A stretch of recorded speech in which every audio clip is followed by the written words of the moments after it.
Hello everyone, my name is Arya and welcome to my channel. If you're new here, then welcome and I hope you enjoyed this video, and if you're not new, then welcome back. Glad to have you here. So it's been a little while. It's been a while since I've filmed the video. I think it's been like a bit over a month. And I did not intend for that to happen. It just sort of happened. I've been really busy with life.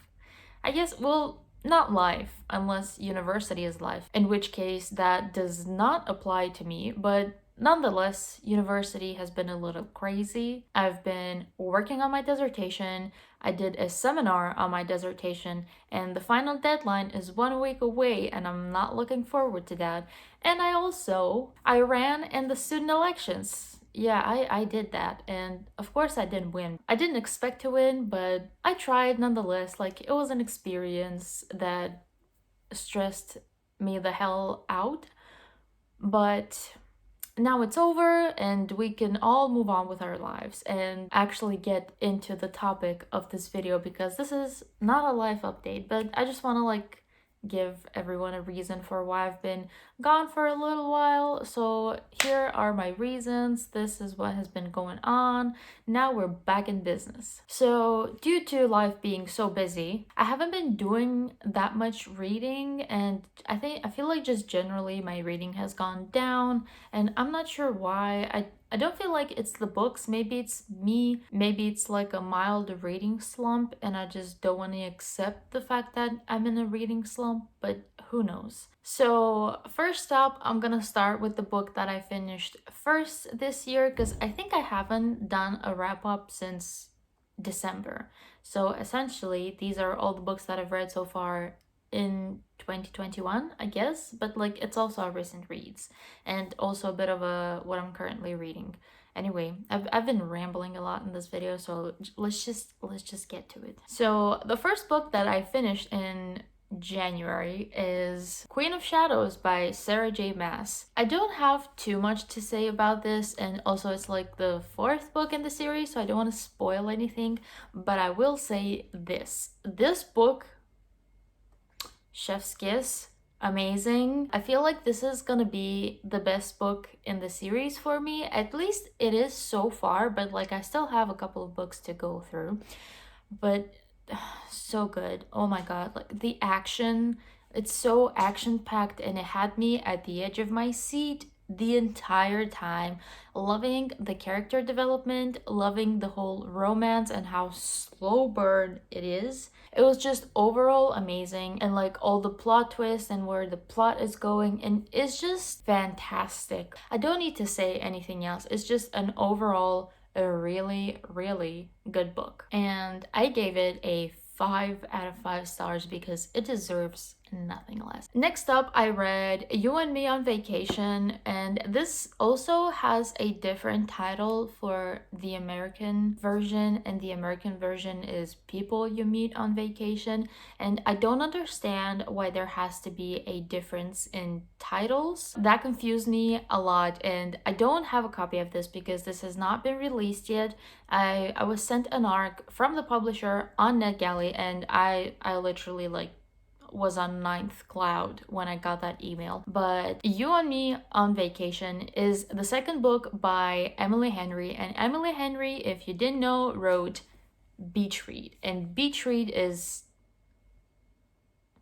so good, so good. If you have not read this, please read it. But You and Me on Vacation, I wanted to love so much. It sounds so good, but I loved it. I liked it a lot, but I did not like it as much as Beach Read, and I expected to love it even more than Beach Read, seeing as this is the author's second book, so you'd think she was better at writing stuff. Honestly, I don't know what it is exactly about this book that just didn't do it for me. I don't know, like I felt like it lacked something. It lacked some sort of spark, or maybe it was the characters. I also didn't really connect with the characters, but at the same time, I've been really struggling lately to connect with just any characters in books in general. Back to You and Me on Vacation.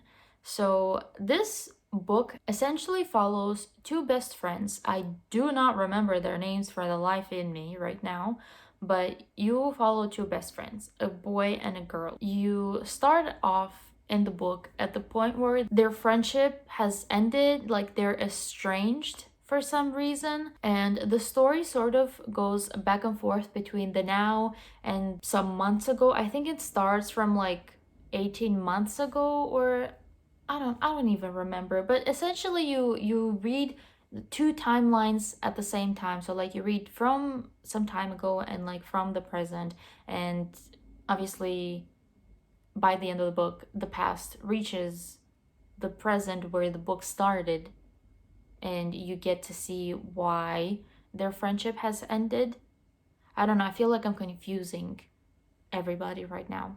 But anyhow, it is essentially like a friends to lovers to enemies to friends to lovers. So if you like that kind of stuff, make sure to read the book when it comes out. So I gave 4 stars to this book, and I feel like now looking back on it, I feel like it's more of a 3.5. I'm sort of like, it was good, it was really good, I enjoyed it, it was interesting. There were some steamy moments in there, but at the same time, like, it didn't spark anything for me. Everyone can read it and decide for themselves. And after that, I had like a little audiobook moment, and I listened to The Gentleman's Guide to Getting Lucky by Mackenzie Lee. And if you don't know, this is like a sort of a novella between A Gentleman's Guide to Vice and Virtue and A Lady's Guide to Petticoats and Piracy. These titles are very long, and there isn't much happening. It's like a very short audiobook. Like, it's a novella. I think it was like 2 hours long, if I'm not mistaken. And it was just really sweet and cute. And you get to see more of Monty and Percy, and it's just absolutely adorable. Like, if you loved The Gentleman's Guide to Vice and Virtue as much as I did, and I absolutely loved it, you're gonna love this because you get to see more of them. And it was just, oh, it was so cute. Oh my god. And of course, I gave this one a 5 out of 5 stars. Next up, I read A Discovery of Witches by Deborah Harkness. And this book, I have a lot of thoughts on this book, but first thought is that this is a very long book. And I've read longer, but this just felt double the amount of pages it has. Like, it was still interesting. I kept reading, I wanted to keep reading, but it was so tiring to get through this, and it took me almost an entire month just to read this one book. And I'm bitter at this book because it just took a lot of my time. But with that being said, I still loved this book. I gave it a 3.5 stars, which I feel like might be a little harsh, but at the same time there's a lot of things in here that I'm like, like, for example, the lack of diversity. Like, is it so hard to have a diverse cast of characters in a book? Like, I don't understand. Why do they all have to be white straight people?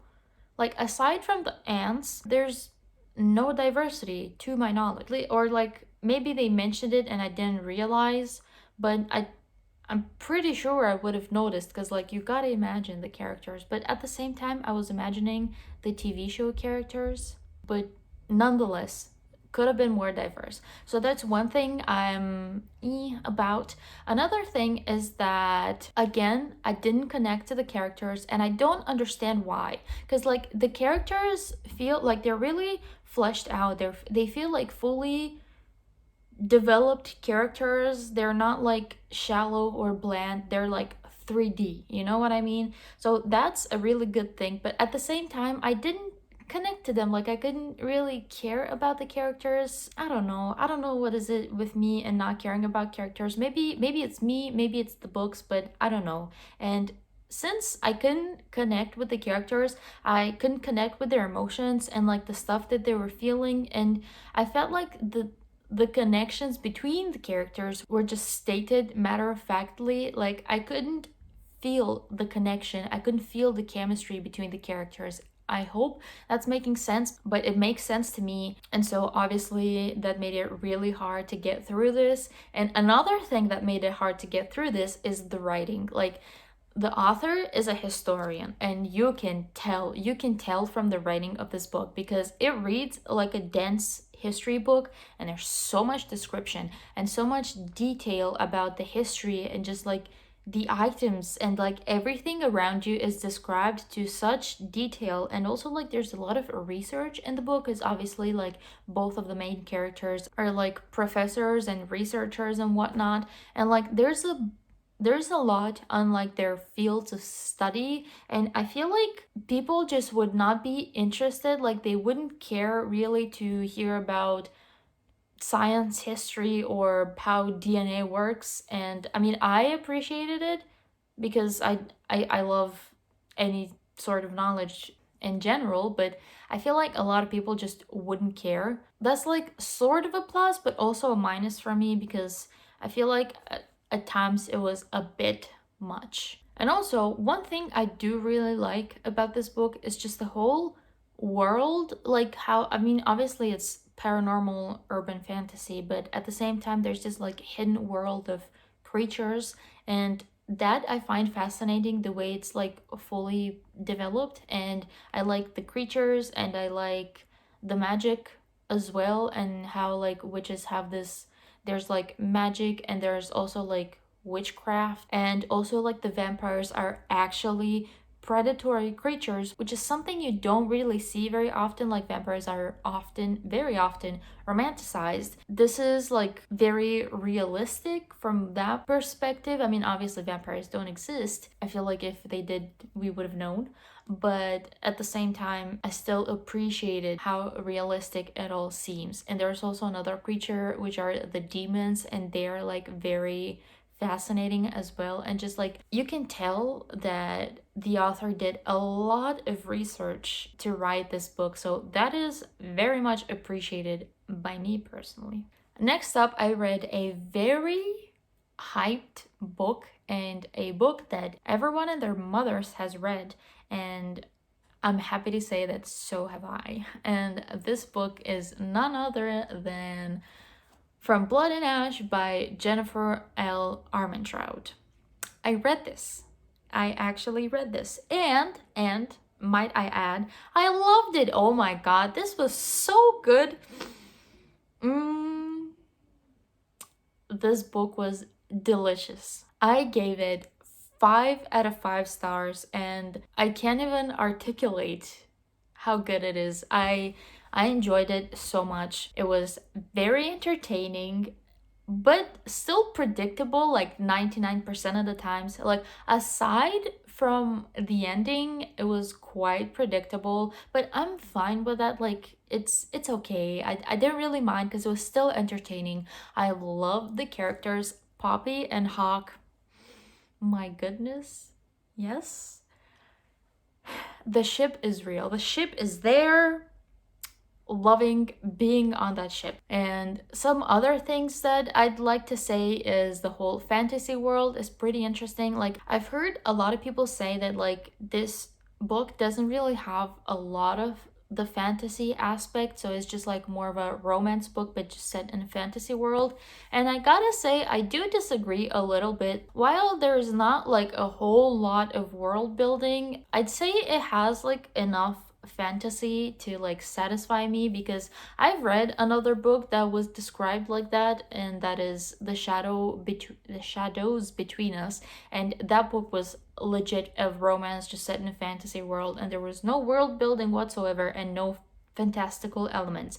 But this has fantastical elements. This has some very interesting like lore and background and just fantasy stuff, and it was good enough for me personally. And I really like high fantasy sort of books, and I feel like this had what I wanted, plus the romance. Rooting for those characters. I need to get to the sequel as soon as possible, and it's gonna happen. It's gonna happen pretty soon. I keep promising that I'm gonna read certain books and then I don't, but this I am certain I will read soon enough. Like it's gonna be in the next couple of months. We shall see. Exams are approaching, so I don't know how much reading I'll be able to get done then, but I will do my darn best. And the last book that I read in these past couple of months is The Witchlings Girl by Helena Kogan. And this one also got 5 stars from me. I've been like giving 5 stars left and right lately. I don't know what's happening because I'm usually pretty harsh with my ratings, but this again was such a great book. If you love witchy atmospheric books that are character focused, then I do believe this is the book for you. Though keep in mind that there's a lot of trigger warnings like death, grieving, and anything to do with death. Like there's war, there's gory details as well. So just keep all of that in mind. But I didn't really mind. So, despite the grim subjects in this book, it really comforted me for some reason, and I feel like that is due to the characters. I really loved the two like main characters. Well, there's technically one main character, and that is Haley. The whole story is about her, and the whole book is just her life. So you only read from her point of view. And I really love her as a main character. And I also loved the witchling that was training her while she was growing up. And she was also like the older witchling, Marion. She was also really sweet and just, I don't know, they're also human. And because they're human, they're flawed, but they're also kind. And just there's all these different emotions and just characteristics of a person. And I don't know, I very much loved the characters. And I also loved how unique this book is. I don't think I've ever read anything like this, and I doubt I will read anything like this, because in this book, I mean, I don't want to give too much because you get to learn about the world and about a witchling's role as Haley learns about them, because she essentially doesn't know anything, because it starts from her being a little kid, and you learn more about the role of a witchling and the world and just everything as she grows and learns about them herself.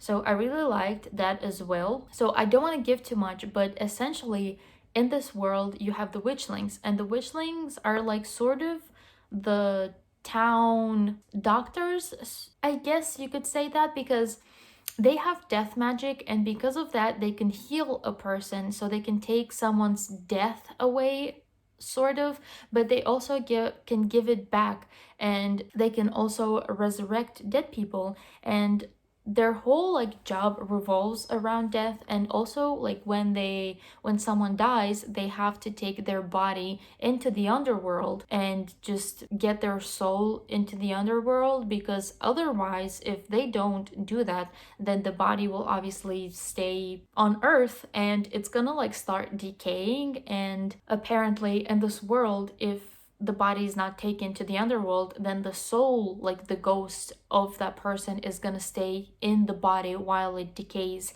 And that is like, it's like gory and gruesome, but at the same time is so fascinating. And who could have thought about this? Like generally this book has such a unique concept, and I really love unique concepts.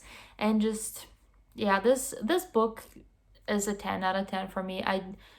There's absolutely no flaw, at least for me. I don't know, there's nothing about this that I didn't love. I guess there's like a teeny weeny thing, which is I would have loved to see more of the world of this book, just because I'm intrigued. But I do understand like why you don't get to see more of the world building, and that is completely understandable, and I'm okay with that. And so yeah, that is my thoughts and feelings on The Witchlings Girl. 10 out of 10. Please read this book, because I haven't seen anyone talk about it, and it deserves more hype.